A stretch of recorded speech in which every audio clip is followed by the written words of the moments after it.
নমস্কার, আমি সুশোভনের কথা। যাচ্ছি কলকাতায় আমি আর অ্যাঞ্জেলিনা। বাবা গাড়ি করে অটোতে তুলে দিয়ে আসছে।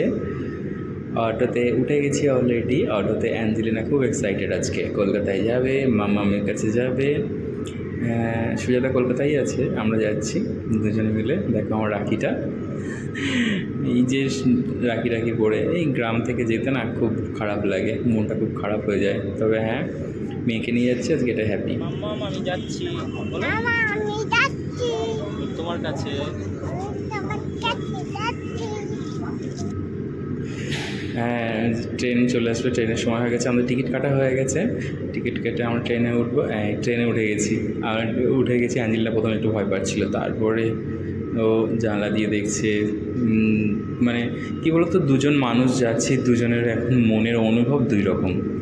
কারণ আমার তো গ্রাম ছেড়ে যেতেই কান্না পেয়ে যায়, এত মন খারাপ থাকে। মানে কত টাইম যে সময় মন খারাপ থাকে এই গ্রাম ছেড়ে যেতে। আর মেয়ে তো এবার অনেক হ্যাপি, কারণ ও নতুন কিছু খুঁজতে চায়, সবসময় নতুন দেখতে চায়। আর আমি সেই পুরানোকে হারানোর ভয় পাই। এই কারণে বলে না, দুজনের মনের অনুভব দুই রকম।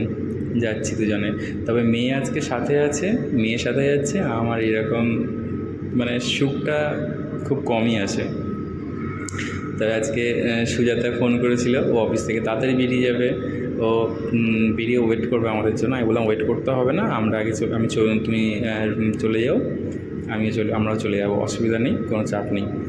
তারপরে দুজনে ট্রেনের মধ্যে খুব করছিলাম। অ্যাঞ্জেলিনা খুব খিদে পেয়ে গেছিলো, তাড়াতাড়ি করে শিয়ালদায় চলে এসেছি। তারপরে খেতে গেছিলাম, আর ভিডিও করা হয়নি। বাই।